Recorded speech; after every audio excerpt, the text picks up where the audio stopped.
The Communist Party of Peru, more commonly known as the Shining Path, is a Maoist guerrilla insurgent organization in Peru. The Shining Path believed that, by establishing a dictatorship of the proletariat, inducing cultural revolution, and eventually sparking world revolution, they could arrive at pure communism. Their representatives said that existing socialist countries were revisionist, and they claimed to be the vanguard of the world communist movement. The Shining Path's ideology and tactics have been influential among other Maoist insurgent groups, notably the Communist Party of Nepal and other revolutionary internationalist movement-affiliated organizations. Widely condemned for its brutality, including violence deployed against peasants, trade union organizers, popularly elected officials and the general civilian population, the Shining Path is classified by the Peruvian government, the US, the European Union, and Canada as a terrorist organization. Since the capture of its leader Abimael Guzman in 1992, the Shining Path has declined in activity. Similar to militant groups in Colombia, some factions of the Shining Path have functioned as a highly efficient cocaine smuggling operation, with an ostensibly paternalistic relationship to villagers. Name.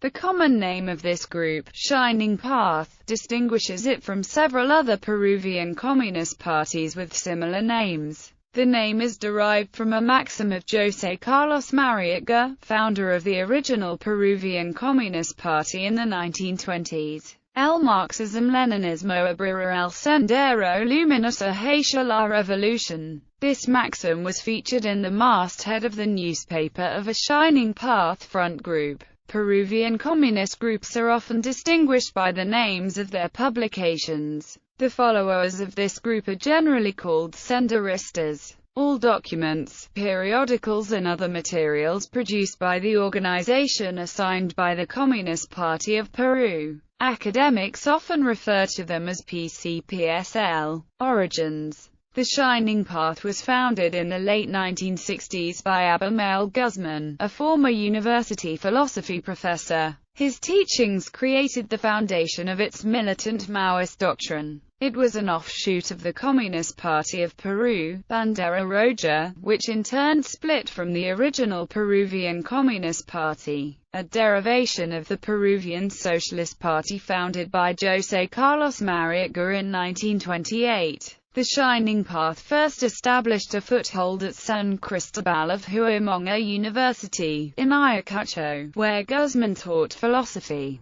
The university had recently reopened after being closed for about half a century, and many students of the newly educated class adopted the Shining Path's radical ideology. Between 1973 and 1975, Shining Path members gained control of the student councils in the universities of Huhsunqu and Lark, Anteater, and developed a significant presence in the National University of Engineering in Lima and the National University of San Marcos. Sometime later, it lost many student elections in the universities, including Guzman's San Cristobal of Huhsunqu. It decided to abandon recruiting at the universities and reconsolidate. Beginning on March 17, 1980, the Shining Path held a series of clandestine meetings in Ayacucho, known as the Central Committee's Second Plenary. It formed a revolutionary directorate that was political and military in nature and ordered its militias to transfer to strategic areas in the provinces to start the armed struggle. Despite the revisionism instituted in China by Deng Xiaoping and its economic success since 1978,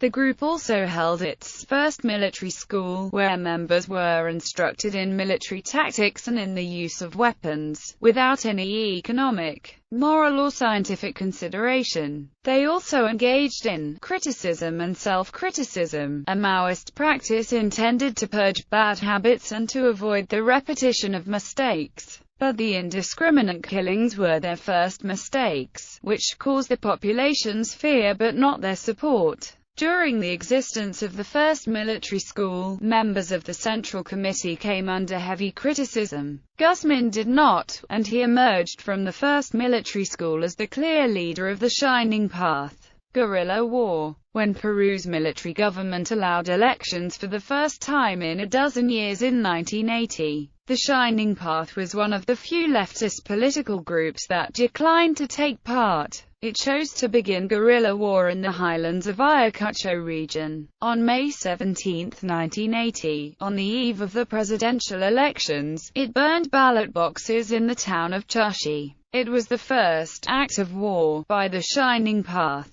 The perpetrators were quickly caught and additional ballots were shipped to Chashi. The elections proceeded without further problems, and the incident received little attention in the Peruvian press. Throughout the 1980s, the Shining Path grew, both in terms of the territory it controlled, and in the number of militants in its organization, particularly in the Andean highlands. It gained support from local peasants by filling the political void left by the central government and providing popular justice. This caused the peasantry of many Peruvian villages to express some sympathy for the Shining Path, especially in the impoverished and neglected regions of Ayacucho, Apurímac, and Huancavelica. At times, the civilian population of small, neglected towns participated in popular trials, especially when the victims of the trials were widely disliked. The Shining Path's credibility was helped by the government's initially tepid response to the insurgency. For over a year, the government refused to declare a state of emergency in the region where the Shining Path was operating.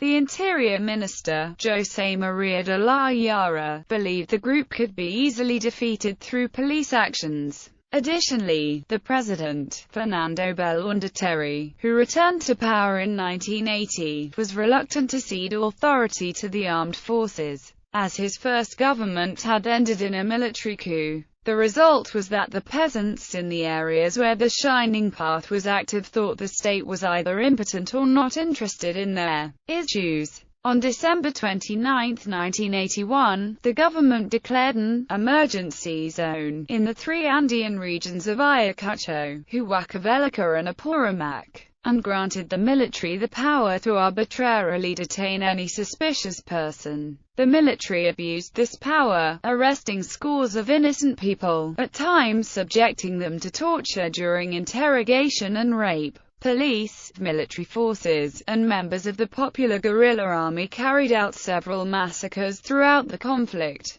Military personnel took to wearing black ski masks to hide their identities and protect their safety, and that of their families. The masks were intimidating, however, and also hid the identities of military personnel as they committed crimes. In some areas, the military trained peasants and organized them into anti-rebel militias, called rondas. They were generally poorly equipped, despite being provided arms by the state. The rondas attacked the Shining Path guerrillas. The first such reported attack was in January 1983, near Huata, when ronderos killed 13 senderistas. In February, in Sacsayhuaman. In March 1983, ronderos brutally killed Olegario Curitame, one of the commanders of the town of Huhsunqu. They took him to the town square, stoned him, stabbed him, set him on fire, and finally shot him. In an April response, the Shining Path entered the province of Huhsunqu and the towns of Yanacolpa, Atacara, Tlaquá, Mulacruz and Huhsunqu, where they killed 69 people, in what became known as the Huhsunqu Massacre. This was the first time the Shining Path massacred peasants.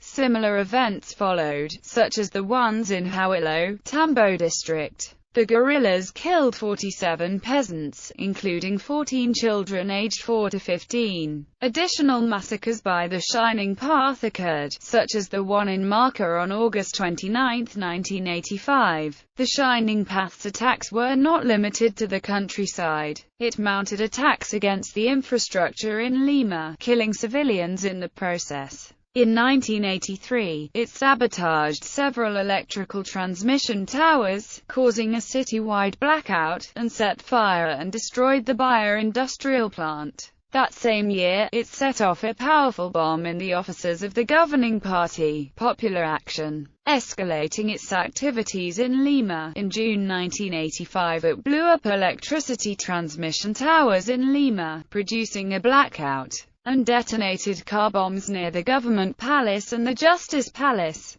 It was believed to be responsible for bombing a shopping mall. At the time, President Fernando Belaúnde was receiving the Argentine President Raúl Alfonsín. In one of its last attacks in Lima, on July 16, 1992, the group detonated a powerful bomb on Tarata Street in the Miraflores district, full of civilian people, adults and children, killing 25 people, and injuring an additional 155. During this period, the Shining Path assassinated specific individuals, notably leaders of other leftist groups, local political parties, labor unions, and peasant organizations, some of whom were anti-Shining Path Marxists. On April 24, 1985, in the midst of presidential elections, it tried to assassinate Domingo Garcia Rada, the president of the Peruvian National Electoral Council, severely injuring him and mortally wounding his driver. In 1988, Constantin Gregory, an American citizen working for the United States Agency for International Development, was assassinated. 2 French aid workers were killed on December 4 that same year. In August 1991, the group killed 1 Italian and 2 Polish priests in the Ancash region. The following February, it assassinated Maria Elena Moyano, a well-known community organizer in Villa El Salvador, a vast shanty town in Lima. By 1991, the Shining Path had control of much of the countryside of the center and south of Peru and had a large presence in the outskirts of Lima. As the organization grew in power, a cult of personality grew around Guzman. The official ideology of the Shining Path ceased to be Marxism-Leninism Mao Zedong thought, and was instead referred to as Marxism-Leninism Maoism Gonzalo thought. The Shining Path fought against Peru's other major guerrilla group, the Tupac Amaru Revolutionary Movement, as well as campesino self-defense groups organized by the Peruvian armed forces. Although the reliability of reports regarding the Shining Path's atrocities remains a matter of controversy in Peru for some people, the organization's use of violence is well documented. Lisa North, an expert on Peru at York University, noted that the assassinations they carried out were absolutely ruthless. It was so extremist, absolutely, totally doctrinaire and absolutely, totally ruthless in pursuit of its aims. Furthermore, the Shining Path brutally killed its victims and rejected the idea of human rights. A Shining Path document stated, "We start by not ascribing to either the Universal Declaration of Human Rights or the Costa Rica Convention on Human Rights. But we have used their legal devices to unmask and denounce the old Peruvian state. For us, human rights are contradictory to the rights of the people, because we base rights in man as a social product, not man as an abstract with innate rights. Human rights do not exist except for the bourgeois man, a position that was at the forefront of feudalism, like liberty, equality, and fraternity were advanced for the bourgeoisie of the past. But today, since the appearance of the proletariat as an organized class in the Communist Party, with the experience of triumphant revolutions, with the construction of socialism, new democracy and the dictatorship of the proletariat, it has been proven that human rights serve the oppressor class and the exploiters who run the imperialist and landowner bureaucratic states. Bourgeois states in general. Our position is very clear. We reject and condemn human rights because they are bourgeois, reactionary, counter-revolutionary rights, and are today a weapon of revisionists and imperialists, principally Yankee imperialists. Communist Party of Peru, sobre las dos colinas level of support. While the Shining Path quickly seized control of large areas of Peru, it soon faced serious problems. The Shining Path's Maoism never had the support of the majority of the Peruvian people. According to opinion polls, only 15% of the population considered subversion to be justifiable in June 1988, while only 17% considered it justifiable in 1991. In June 1991, the total sample disapproved of the Shining Path by an 83 to 7% margin, with 10% not answering the question. Among the poorest, however, only 58% stated disapproval of the Shining Path, 11% said they had a favorable opinion of the Shining Path, and some 31% would not answer the question. A September 1991 poll found that 21% of those polled in Lima believed that the Shining Path did not kill and torture innocent people. The same poll found that 13% believed that society would be more just if the Shining Path won the war, and 22% believed society would be equally just under the Shining Path as it was under the government. Many peasants were unhappy with the Shining Path's rule for a variety of reasons, such as its disrespect for indigenous culture and institutions, and the brutality of its popular trials, that sometimes included slitting throats, strangulation, stoning, and burning, while punishing and killing cattle thieves was popular in some parts of Peru. The Shining Path also killed peasants and popular leaders for minor offenses. Peasants were offended by the rebels' injunction against burying the bodies of Shining Path victims. The Shining Path became disliked for its policy of closing small and rural markets in order to end small-scale capitalism and to starve Lima. As a Maoist organization, it strongly opposed all forms of capitalism. It followed Mao's dictum that guerrilla warfare should start in the countryside and gradually choke off the cities. As the peasants' livelihoods depended on trade in the markets, they rejected such closures, government response and abuses. In 1991, President Alberto Fujimori issued a law that gave the rondas a legal status, and from that time they were officially called Comités de Autodefensa. They were officially armed, usually with 12-gauge shotguns, and trained by the Peruvian army. According to the government, there were approximately 7,226 Comités de Autodefensa as of 2005, almost 4,000 are located in the central region of Peru, the stronghold of the Shining Path. The Peruvian government also cracked down on the Shining Path in other ways. Military personnel were dispatched to areas dominated by the Shining Path, especially Ayacucho, to fight the rebels. Ayacucho itself was declared an emergency zone, and constitutional rights were suspended in the area. Initial government efforts to fight the Shining Path were not very effective or promising. Military units engaged in many human rights violations, which caused the Shining Path to appear in the eyes of many as the lesser of two evils. They used excessive force and killed many innocent civilians. Government forces destroyed villages and killed campesinos suspected of supporting the Shining Path. They eventually lessened the pace at which the armed forces committed atrocities such as massacres.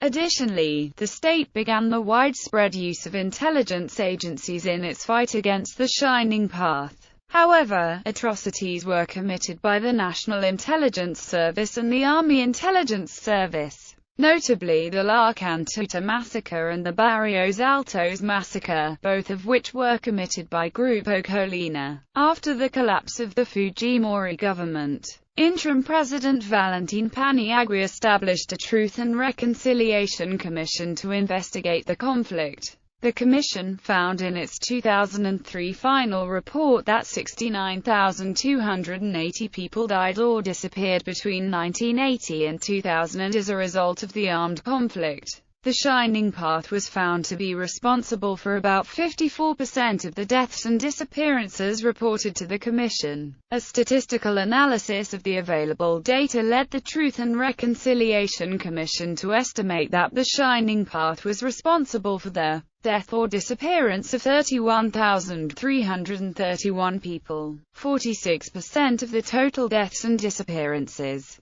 According to a summary of the report by Human Rights Watch, Shining Path killed about half the victims, and roughly one-third died at the hands of government security forces. The Commission attributed some of the other slayings to a smaller guerrilla group and local militias. The rest remain unattributed. The MRTA was held responsible for 1.5% of the deaths. Capture of Guzman and collapse. On September 12, 1992, Peruvian police captured Guzman and several Shining Path leaders in an apartment above a dance studio in the Surquillo district of Lima. The police had been monitoring the apartment, as a number of suspected Shining Path militants had visited it. An inspection of the garbage of the apartment produced empty tubes of a skin cream used to treat psoriasis, a condition that Guzman was known to have. Shortly after the raid that captured Guzman, most of the remaining Shining Path leadership fell as well. The capture of rebel leader Manuel Guzman left a huge leadership vacuum for the Shining Path.